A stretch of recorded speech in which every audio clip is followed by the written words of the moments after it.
जय हिंद दोस्तों, मैं अनिल कुमार फिर से अपने YouTube channel Anil arts classes Sitamarhi में आप लोगों का हार्दिक स्वागत करता हूं। दोस्तों, आज का जो मेरा टॉपिक है वो आपको न्यूज़पेपर एनालिसिस से जुड़ा हुआ है। और ये जो न्यूज़पेपर एनालिसिस है, इसका अगर हम रेगुलर वीडियो देखते हैं तो इससे हमें डबल फायदे होंगे। एक, जो हमारे एग्जाम में करंट अफेयर्स के प्रश्न होते हैं वो नहीं छूटेंगे। इसके अलावा जो इससे जुड़ा हुआ परंपरागत प्रश्न होगा वो भी हमारा नहीं छूटेगा। तो आइए दोस्तों शुरू करते हैं। तो कल ही क्या हुआ है कि आपको पूर्व केंद्रीय मंत्री जसवंत सिंह का निधन जो है दिल्ली स्थित सेना के जो अस्पताल है रिसर्च एंड रेफरल अस्पताल, इसमें इनका निधन हो गया। तो ये जो मेजर जसवंत सिंह थे, ये आपको राजनीति में आने से पूर्व क्या थे कि आपको सेना में एक अधिकारी थे, ठीक है। ये अटल बिहारी वाजपेयी के सरकार में आपको विदेश मंत्री भी रह चुके थे, वित्त मंत्री भी रहे थे और रक्षा मंत्री भी रहे हुए थे। और इनके राजनीतिक करियर की अगर हम बात करते हैं तो इनका राजनीतिक करियर जो था आपको काफ़ी अच्छा रहा, लेकिन राजनीतिक करियर के जो अंतिम दिन था वो आपको उतार चढ़ाव भरा रहा।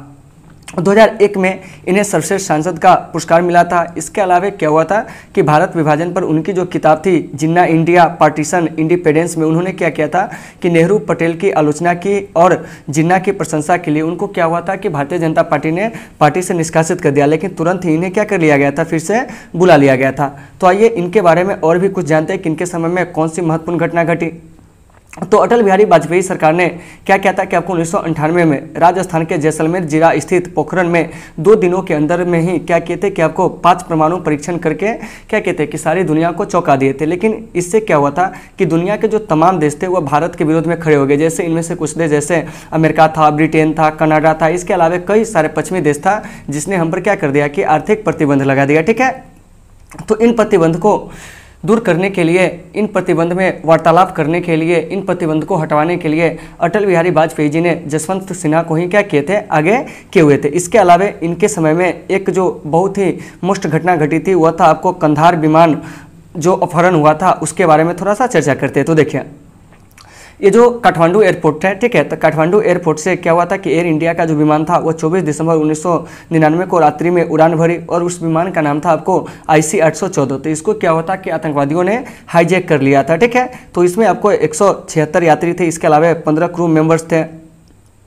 तो आतंकवादी जो थे क्या किया कि आपको ये जो यात्री थे उसको लौटाने के लिए उसने क्या किया था कि सबसे पहले 35 आतंकियों की रिहाई की थी। इसके अलावा भारत सरकार से $200 की मांग की थी। तो ऐसे में क्या हुआ था कि जसवंत सिन्हा जो थे वो आपको मजबूरी वश क्या हुए कि आगे झुके हुए, इनका झुकने का इरादा नहीं था। और बाद में इन्होंने क्या हुआ था कि 3 मोस्ट वांटेड आतंकवादी को क्या किए थे कि अपने साथ ले जाकर क्या किए थे कि कंधार ले गए थे, ठीक है, और वहीं से इसको मुक्त करवाए हुए थे। तो यह इनके समय में क्या था कि घटित एक प्रमुख घटना है, ठीक है।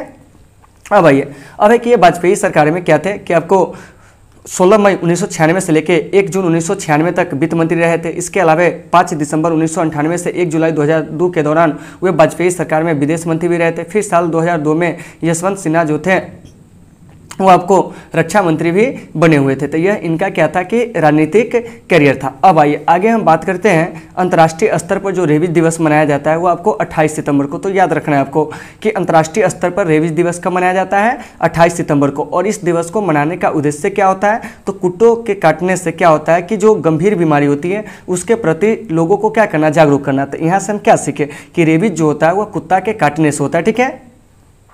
तो ये जो रेबीज दिवस है ये आपको वर्ष 2007 से मनाया जाता है। और वर्ल्ड रेबीज डे 2020 की जो थीम है वह क्या है, एंड रेबीज, यानी कि रेबीज का क्या करे, खात्मा करे। इसके अलावा आपको कोलाबरेट टीकाकरण, यानी कहने का मतलब हुआ कि वर्ल्ड रेबीज डे 2020 की जो थीम है वह है आपको एंड रेबीज कोलाबरेट टीकाकरण, यानी कि टीकाकरण के माध्यम से रेबीज को क्या करना है, समाप्त करना है। तो रेबीज के टीके की जो खोज किया था वो आपको फ्रांसीसी रसायन शास्त्री और सूक्ष्मजीव वैज्ञानिक जो थे लुईस पास्टर ने किया था, ठीक है। तो इन्हीं के जन्म दिवस के अवसर पर क्या होता है कि आपको वर्ष 2007 से रेबीज दिवस मनाया जाता है। तो अगर आपसे प्रश्न किया जाता है कि वर्ल्ड रेबीज डे कब मनाया जाता है, तो 28 सितंबर को, ठीक है। रेबीज क्या होता है, तो कुत्तों के काटने से होने वाली एक गंभीर बीमारी है, ठीक है। और इस दिवस को मनाने का उद्देश्य होता है कि रेबीज के प्रति लोगों को जागरूक करना। और रेबीज दिवस जो होता है वो आपको वर्ष 2007 से मनाया जाता है। तो वर्ष 2020 में वर्ल्ड रेबीज डे की जो थीम है वह है आपको एंड रेबीज कोलाबरेट टीकाकरण, ठीक है। और रेबीज के टीके की जो खोज किया था वो कौन किया था,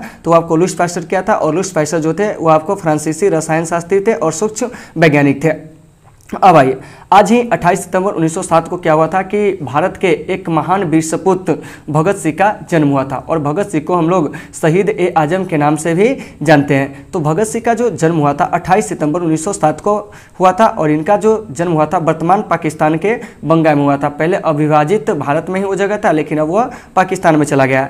तो क्या हुआ था कि लाला लाजपत राय की मौत का बदला लेने के लिए उन्होंने 1928 में चंद्रशेखर आजाद, सुखदेव और राजगुरु के साथ मिलकर लाहौर में क्या हुआ था कि उस समय के जो तत्कालीन एसपी थे सैंडर्स, उनकी हत्या कर दिया। इसके अलावा 8 अप्रैल 1929 को दिल्ली स्थित जो सेंट्रल असेंबली है उसमें उन्होंने क्या किया कि बम फेंक दिया। ठीक है, तो इन सब का जो उद्देश्य था वह था कि ब्रिटिश हुकूमत के कानों में अपनी आवाज़ देना। लेकिन क्या हुआ था कि 23 मार्च 1931 को लाहौर षड्यंत्र केस में क्या हुआ था कि इनको फंसाकर भगत सिंह, ठीक है, इसके अलावा सुखदेव और राजगुरु को क्या हुआ था, एक साथ फांसी हुई थी। तो कभी कभी प्रश्न आपसे पूछ लिया जाएगा कि भगत सिंह को फांसी कब हुई थी, तो 23 मार्च 1931 को। ठीक है, और भगत सिंह के साथ और किन्हें फांसी हुई थी, तो सुखदेव और राजगुरु को। और इनके द्वारा जो स्थापित प्रमुख संगठन था उसमें आपको नौजवान भारत सभा था, इसके अलावा हिंदुस्तान सोशलिस्ट रिपब्लिकन एसोसिएशन था। तो आपसे यहाँ से प्रश्न क्या क्या पूछा जाएगा कि भगत सिंह का जन्म तो आपको 1907 में हुआ था। ठीक है, और लाला लाजपत राय की मौत का बदला लेने के लिए उन्होंने क्या किया था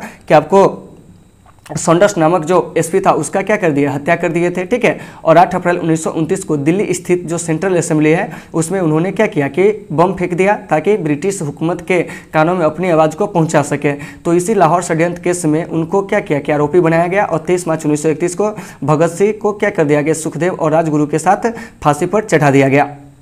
अब आइए, अब हम बात करते हैं कि गत रविवार को क्या हुआ है कि आपको यही जो रविवार है, ठीक है, यानी कि 27 सितंबर को क्या हुआ है कि फ्रेंच ओपन टेनिस टूर्नामेंट जो है शुरू हुआ है। तो यह साल का दूसरा ग्रैंड स्लैम टेनिस टूर्नामेंट है, लेकिन इस वर्ष क्या हुआ है कि यह थोड़ा देर से खेला गया है कोरोना महामारी के कारण। तो यहाँ से एक आपसे प्रश्न किया जाएगा कि बताइए कि ये जो फ्रेंच ओपन टेनिस टूर्नामेंट है यह किस वर्ष से खेला जाता है। तो यह आपको 1891 से खेला जाता है। ठीक है, फ्रेंच ओपन जो होते हैं वो आपको क्ले कोर्ट पर खेला जाता है और क्ले कोर्ट पर सबसे अधिक बार चैंपियन बनने वाले जो खिलाड़ी है वो आपको राफेल नडाल है। राफेल नडाल अब तक क्या है कि क्ले कोर्ट पर 12 ग्रैंड स्लैम खिताब जो है जीत चुके हैं, यानी कि वो 12 फ्रांसीसी ओपन खिताब जो है वह जीत चुके हैं। ठीक है, तो देखिए, तो यहाँ से और भी ग्रैंड स्लैम के बारे में हम चर्चा कर लेते हैं। तो देखिए, तो साल में 4 ग्रैंड स्लैम खेले जाते हैं, Australian open, French open, US open, Wimbledon और उसके बाद यूएस ओपन। तो साल का पहला टूर्नामेंट जो होता है वो आपको ऑस्ट्रेलियन ओपन और सबसे लास्ट में होता है यूएस ओपन। तो देखिए, ऑस्ट्रेलियन ओपन और आपको यूएस ओपन जो होते हैं वो आपको हार्ड कोर्ट पर खेले जाते हैं, वहीं आपको विंबलडन जो होते हैं घास पर खेले जाते हैं, फ्रेंच ओपन जो होते हैं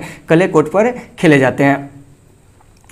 ये जो विंबलडन है इसकी शुरुआत 1877 में हुआ था, यूएस ओपन की शुरुआत 1881 में हुआ था, फ्रेंच ओपन की शुरुआत 1891 में हुआ था और ऑस्ट्रेलियन ओपन की शुरुआत जो हुआ था 1905 में हुआ था। तो आप वीडियो को पॉज करके इन सारे तथ्यों को क्या कर लेंगे, नोट कर लेंगे। ठीक है, आइए, अब है कि हाल ही में जो सर्च इंजन गूगल है वो अपना जन्म दिवस जो है 27 सितंबर को मनाया। वैसे कहिएगा कि सर ये 27 सितंबर को क्यों मनाया, तो देखिए यह क्या होता कि अपने स्थापना से लेकर अभी तक अलग अलग दिनों में अपना बर्थडे मनाया था। ठीक है, लेकिन इस बार जो मनाया 27 सितंबर को। तो ऐसे गूगल की जो स्थापना हुई थी वो आपको 4 सितंबर 1998 को हुआ था। तो यहाँ से याद रखना है कि गूगल की स्थापना कब हुआ था, तो 4 सितंबर 1998 को हुआ था। और गूगल का जो मुख्यालय है वो आपको माउंटेन व्यू कैलिफोर्निया में, ठीक है, और कैलिफोर्निया जो है कहाँ है, संयुक्त राज्य अमेरिका में। और अभी जो गूगल के मुख्य कार्यकारी अधिकारी है वो आपको सुंदर पिचाई है और इसके जो अभी संस्थापक है, इसके जो संस्थापक थे वो आपको सर्गेई ब्रिन थे और लैरी पेज थे। तो यहाँ से कौन कौन से प्रश्न आपसे पूछा जाता है कि गूगल क्या है, तो गूगल जो है आपको एक सर्च इंजन है और इसकी स्थापना 4 सितंबर 1998 को हुई थी और इसका मुख्यालय कहाँ है, तो माउंटेन व्यू कैलिफोर्निया में, संयुक्त राज्य अमेरिका में। इसके मुख्य कार्यकारी अधिकारी कौन है, सुंदर पिचाई है और इसके संस्थापक कौन थे, तो सर्गेई ब्रिन और आपको लैरी पेज थे। तो दोस्तों मुझे उम्मीद है कि आपको ये टॉपिक आसानी से समझ में आ गई होगी। अगर आपको इस टॉपिक में कहीं से किसी प्रकार की कोई समस्या होती है तो आप हमें कमेंट करके बताएंगे, हम आपकी हर समस्या का समाधान करने का प्रयास करेंगे। तो दोस्तों आज की इस क्लास को हम यहीं पे विराम देते हैं, फिर मिलते हैं अगले क्लास में। जब तक के लिए आप सबों से शुभ विदा, take care all of you.